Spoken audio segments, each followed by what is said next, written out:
Je conduis ici des membres de la commission mixte paritaire chargés d'examiner les procès-verbaux de désignation des membres de la CENI qui ont été envoyés par les différentes composantes, les composantes attitrées en fonction de la loi organique sur la CENI, afin que celui-ci puisse programmer la plénière de l'Assemblée nationale qui devra débattre de l'entérinement des membres de la CENI. Le 21 octobre, ambassadeur américain en Bokanabiso, Mike Hammer, a okende bongo kokuta nana Mokambia, église kimbangiste na Kamba. Ce qui est comme Hammer, akende Kamba, pour akende kosenga na Mokambi, église kimbangiste, pour être bameka pour écarter, tout peut ba écarter. Denis Kadima na course pour aller candidat na bango. C'est que là on ne comprend plus. Makambo est allé saigner zali makambo ya mboka. Comment est-ce que Mike Hammer ou azali ambassadeur est allé Mike Hammer?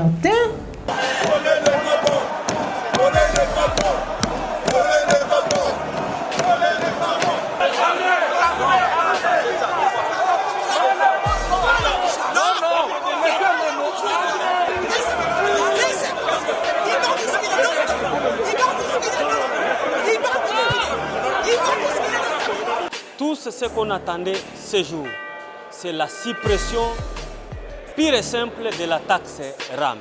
Ndenge ministre à s'abstenir, à boyi ko supprimer taxe. Et ça déception pour na ba congolais nyoso. Bayi bato yi de pes.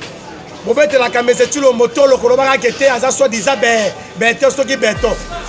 Ki beto na yepo be même sur entreprise RAM. Akataka ba congolais ba unité, congolais doit continuer à souffrir. On a journée pour aller à $1, c'est tout à fait un problème. Tu l'as montré un escroc, aïe pour nous escroquer peuple congolais. Le taux est résident qui est le pouvoir ram pour nous escroquer les Congolais. Au moins mbongo nyonso, oya yibi ba Congolais. Mbongo wana kwa son les 16 papa, maman, koko, mwana, mukolo, tous en la balabala. Soki tu l'as a osé, tina souka. Ayeba 2023 akoma ngoti kaka ye moko ndeko Chilombo azali na copie ya bangulu kaka ye moko ndeko Chilombo azali na copie ya kosofu peuple. Des révélations sur double assassinat, double procès, il y a assassinat, il y a Floribert Chebeya et Longona Fidel Bazana, chauffeur naïe, Moko Yabakizé, Asili Soukosala, encore une fois de plus, une révélation, après avoir pour ça un très sale boulot, Soukanango récompense $50.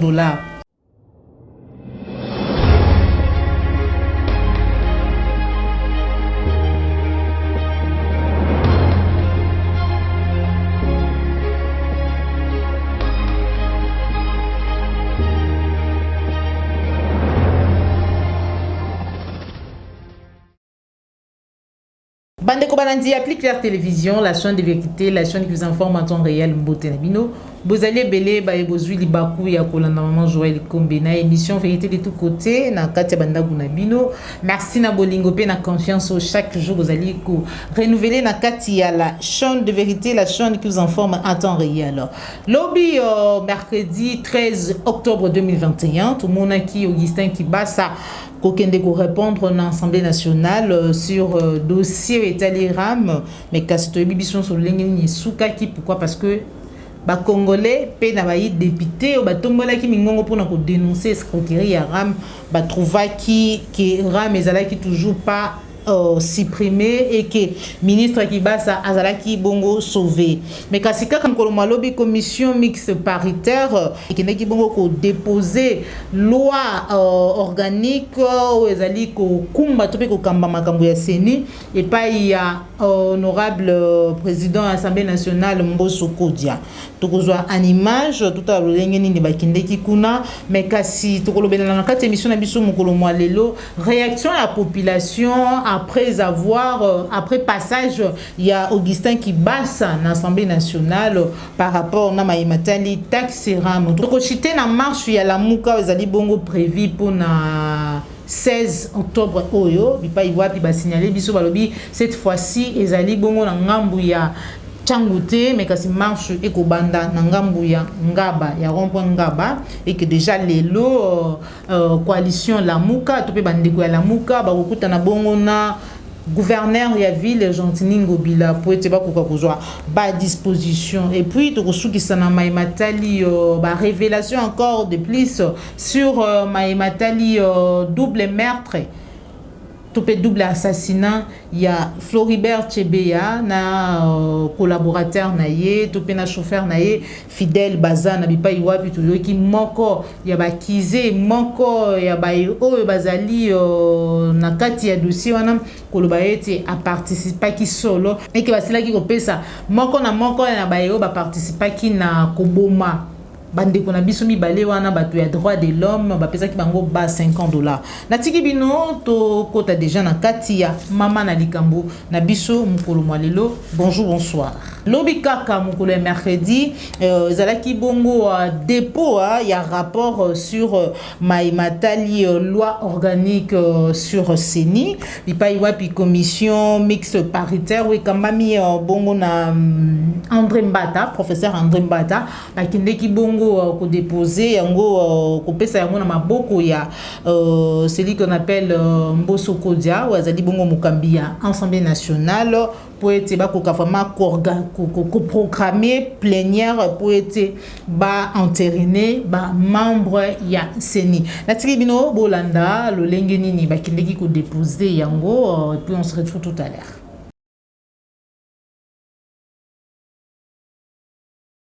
Je conduis ici des membres de la commission mixte paritaire chargés d'examiner les procès-verbaux de désignation des membres de la CENI qui ont été envoyés par les différentes composantes, les composantes attitrées en fonction de la loi organique sur la CENI.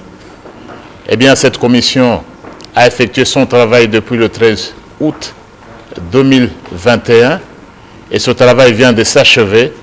Nous avions donc le devoir, de ce moment-là, d'amener le rapport, de venir le déposer auprès du président de l'Assemblée nationale afin que celui-ci puisse programmer la plénière de l'Assemblée nationale qui devra débattre de l'entérinement des membres de la CENI.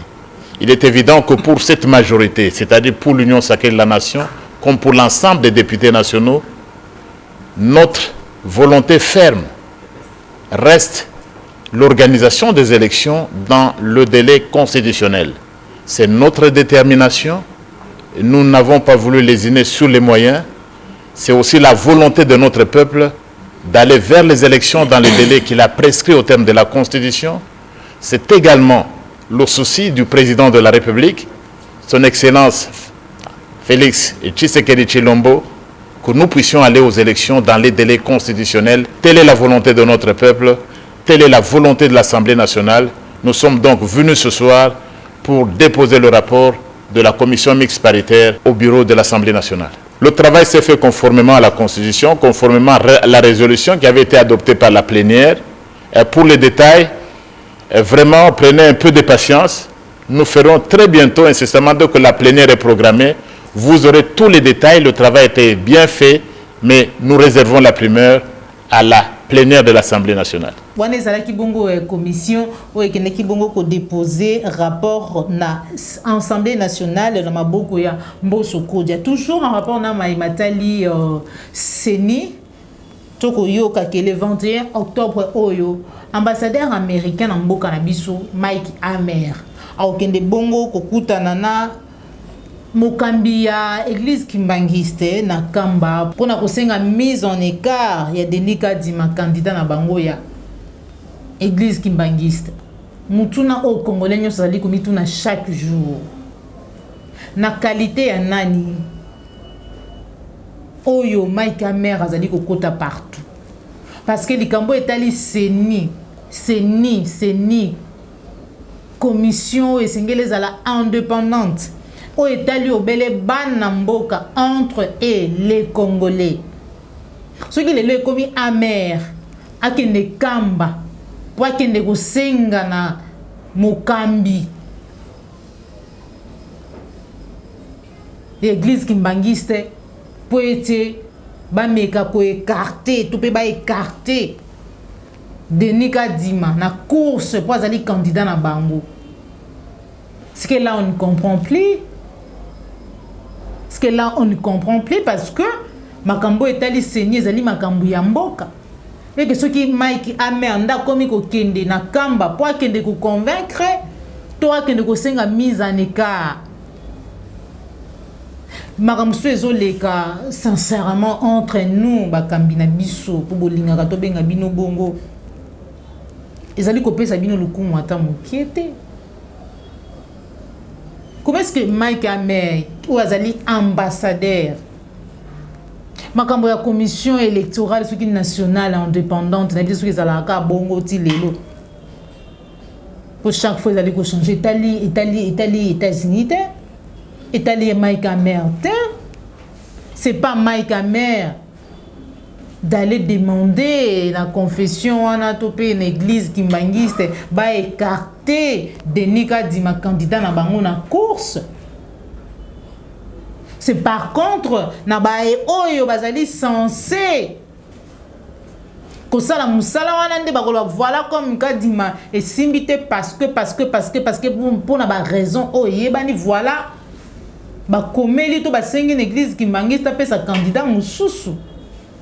Et non à Mike Amer d'aller contacter ou voir Mokambi tope mokondi église kimbangiste. Où allons-nous? Où allons-nous na makambo yo? Voilà bandeko balandi comme je le dis au départ Maïmatali RAM, dossier RAM, ma population, tant on me dit pourquoi bazali ko crier, bazali ko déplorer, bazali vraiment ko beta CTP, CT chaque jour, bazali ko beta CT sur Maïmatali RAM, to landana no lenge nini, kondongwana. Et les kana ki bongo lobby dans l'Assemblée nationale pour na Maïmatali, suppression ya taxe RAM. On se retrouve tout à l'heure.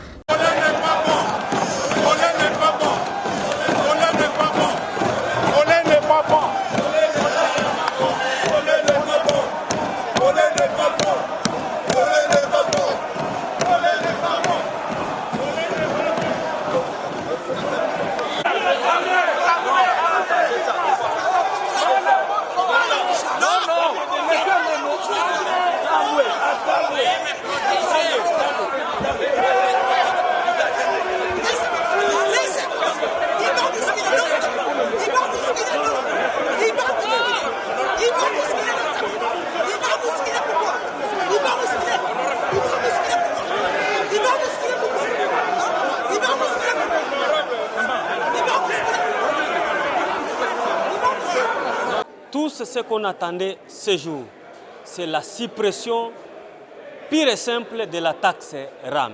To sepelité pour ministre Asenga qui va répondre belé, na motif que Azo se préparer pour aya répondre à la préoccupation et à la député. Mais nous sommes déçus, nous sommes désolés, ministre Aye, mais à répondre à la préoccupation du peuple congolais. Pour biso nyonso, ezala ba député ya majorité, ezala ba député ya opposition, biso nyonso to bandaki kozela kaka likambo moko, la suppression de la taxe RAM. Oyo taxe tozoloba eza illégal. Ndenge ministre a s'abstenir, a boyi ko supprimer taxe. Eza déception pour na ba congolais nyonso.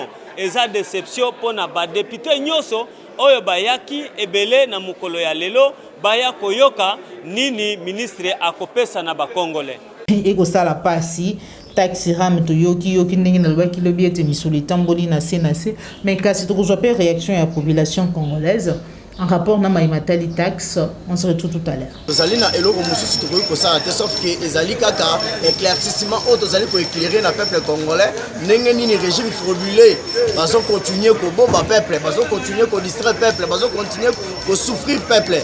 Lelo oyo histoire ya RAM oyo bayeba kobambela bongo mwana mboka excellence Adolphe Muzito visionnaire du Congo oyo azali coordonnateur sorti ya Lamuka ndenge nini bayeba na kocamoufler ya mwana ebimi na poisa.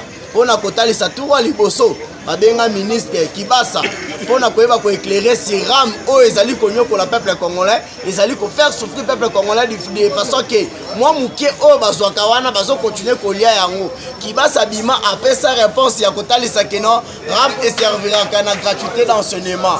Au moment que gratuité d'enseignement moto ayeba kolancer yango ndeko Tshilombo tala niveau oyo lelo ke baye kokomisa na peuple encore lokola bazali koluka kocamoufler ndenge nini bakoki koluka kokisa peuple atina niveau ya se babombi Kibasa au moment que peuple bazali kosala pression boyoka encore lobby Kibasa yeko déterminer ya koloba ke RAM et position à RAM ezali na charge na été responsabilité à RAM et koyeba kokatama na conseil de ministres pe ndenge peke disposition à RAM wana pour que peuple congolais bala ko souffrir baliaka bango bambongo mike et bana ki na kozwa na conseil de ministres mais total ici ba imboka conseil de ministres nani akamaka conseil de ministres Ndeko Tshilombo nani oyo apesaka ba loi oyo ko clôturer conseil de ministres Ndeko Tshilombo nani oyo asaka de façon que soki loi na koya pour que ba adopter ngo Ndeko Tshilombo donc yango na ikolakisa kino peuple congolais Tshilombo lelo na tête ya sommet de l'état oyo ba yebi ko pesa na cadeau wana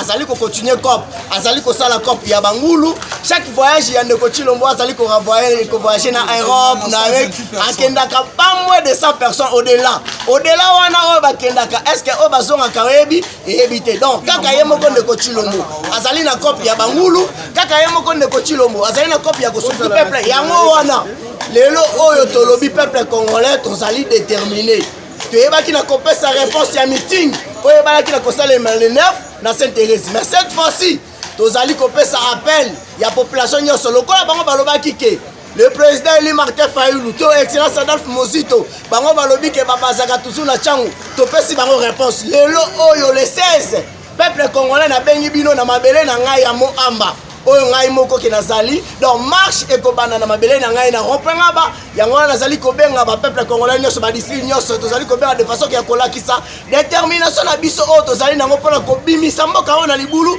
oyo Ndeko Tshilombo alingi akamfango elongo na ekiri na ye ya Kabila oyo bayeba kopesa na nomination merci na pesi bino matondo mingi tozala biso nyonso massivement na rompenga ba na Moamba oyo ezali mabele na ngai les 16 biso nyonso inde elongo na président Eli Martin Fayulu et l'excellence Adolphe Mozito na bengi bino ebele. Merci Matondo.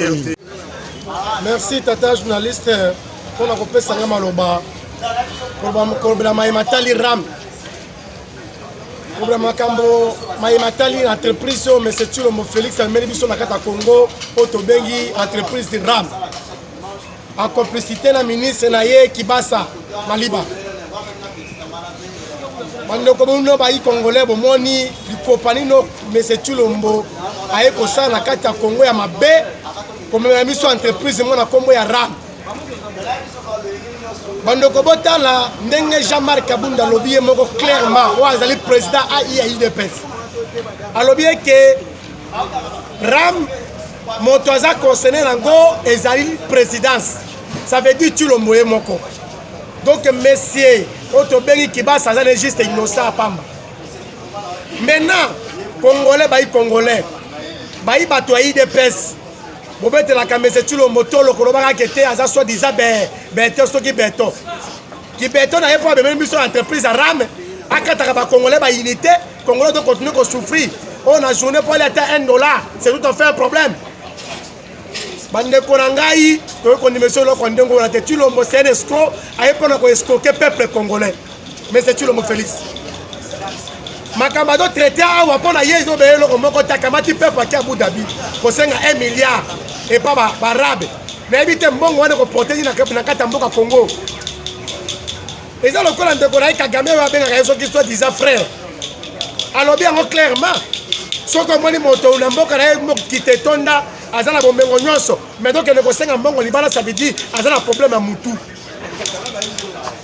mais peuple congolais bon moi attaque moto oyo azo escroquer peuple jusqu'à quel niveau mais c'est tout le monde escroquer peuple quoi la bato entreprise à RAM et puis président na imoko a idée personne obi kete makambo na teli ministre était et ça makambo présidence alors bien clairement biso bayi congolais bayi Congo mai to comprendre que non moto aza obstacle à peuple congolais dans monsieur Tshilombo Félix oui bato entreprise oyo un blocage à peuple oui bato entreprise oyo pour que fait souffrir encore peuple de plus en plus Congolais fungola misu.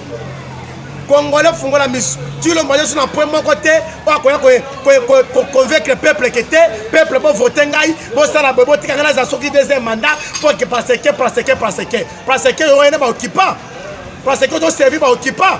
Parce que on servi ba o batina qui organise la mission entreprise arabe. Congolais ont conscience. Tous se libérer biso moko. Motakani ko libérer biso azate. Les 16 na beta mbela moko. Les 16 biso nyonso tozana balabala.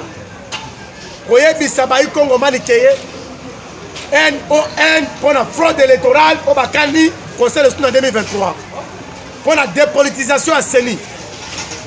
Pour la Kamakamo nyonso qui était tout ça, qui va préparer pour une autre coup d'état en 2023.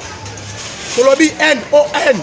Makambo so ba ko préparer yango ba ke nango hier na ba pays na bango o ba okipa ba uteli mais na kati mboka Congo démocratique et ko ça mali sous-souté Congolais sont très vigilants appelle les gens lancer à tous les Congolais o ya de près comme de loin rien de rencontre en balo autre dans la Ropengaba chaque Congolais ya marche à samedi tenons-nous main de la main pour la réussite nango totale na pesi le sako na presse libilumu pe na bateke ba umbu nyonso la fondation Maman Jolie Koko. Ici, quand vous avez et que vous avez derrière le peuple de Kinshasa. En tout cas, pour l'engager, na banza, na soutien la pays congolais, tout passe à la uni soudée pour la marche à l'essence. Merci beaucoup. Bikamboetali ram. Olandi très bien ba ko potana kuna ram ezas croquerie. Ezas croquerie monene oyo ezali plan ya yemoko Béton Airways. Béton Airways n'a créé qui est le corps ram pour na coscroquer ba Congo. Mais la kotali sa Béton Airways boy. Omoni mbongo nyonso oya yibi ba Congolais. Mbongo wana façon msalama. Deuxièmement, na losenga na Béton Airways. Ne sika sali ko soki na Abu Dhabi. Alo bana kipasa wana ba arrêter makambo ya ram. Bamba tena marche le 16 auto kwa na nzela. Tozo bimana kande biloko ebele akoskoke biso na ra toko liate kura salite maya salite toko luka ete to sauver mboka oyo Béton Airways akolinga ye ko la dictature dengani na ko bloquer ba Congolais toyebisi ye ba dictateur baleka ya kokasute Congo tona posa démocratie idée sali na ngoya ko politiser sente yebisi lufunu na yaki tolobi na yebo éclisme constaté na mboka oyo toyebisi 2023 fraude électorale et kosala matin. C'est pour cela na lobi boy na peuple congolais les 16 papa maman koko mwana mukolo tosa na balabala soki Tshilombo a osé tina suka ayeba 2023 akoma ngoti alobaka na Kabila soki a candidat à l'élection 2018 tokosala l'élection sans Kabila yepe na yebisi yebo soki to dépolitiser CNT tokokende mapona 2023 sans Béton Airways. Béton Airways c'est qui? C'est Monsieur Tshilombo. C'est lui le Béton Airways. Pas Pumbuka 4 comme avion. Tolobi na ye azonga moto to vanda to luka consensus to dépolitiser CNI to zo mapona ya malamu na 2023. Soki atongi simate peuple toza pour sa charger na ye to kelma ponami ça Monsieur Tshilombo.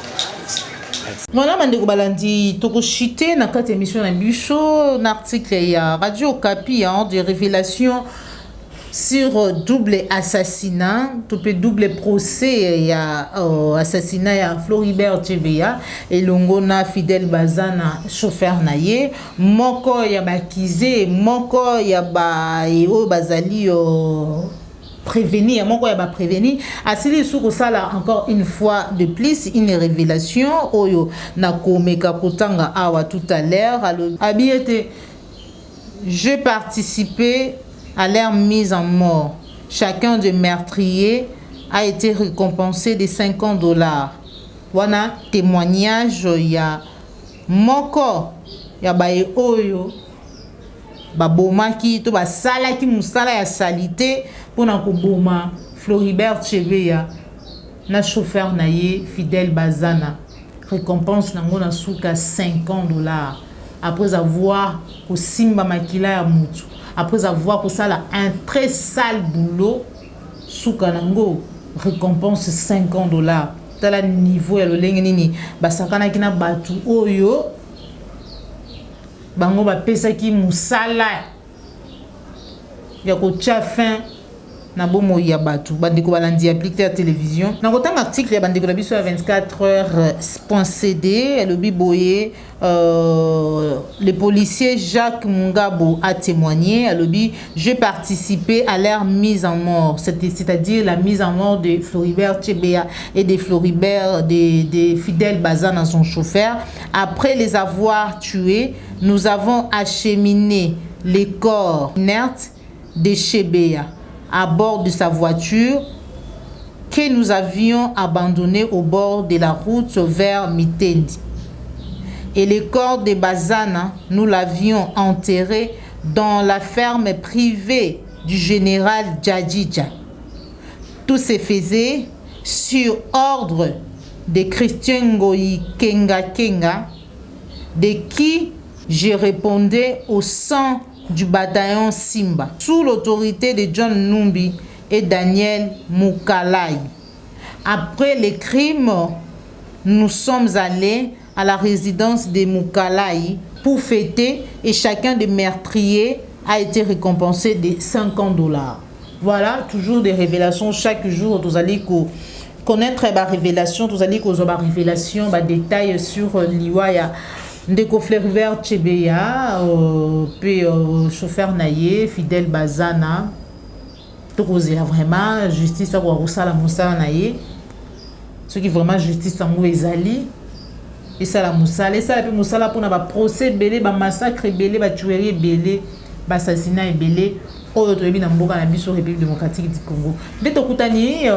Pour un prochain numéro, toujours sur la chaîne de vérité, vous allez que Belé, besoin qu'il y ait un coco, ça maman Joël comme la banda pour Nabino, na numéro ya sika émission vérité de tous côtés. Merci na papa la yom, besoin qui si ma caméra, merci na Cordo puis ma fille na Joël go na gauche sert d'image, na Christian Bopati les référendums depuis Paris, na Bossanité ba congolais nyon son Jombembe West, papa Alphonse Sala, papa Laurent Bongonza, papa Laurent Bo, ndeko Dominique Sanal, pe na ba congolais nyon so baye bo sepelaka na musala ya maman Joël Kombe, tika ete nzambe vraiment a pambola bino, merci na Jacques Makabou, tukutani bongo mbalasima, au revoir.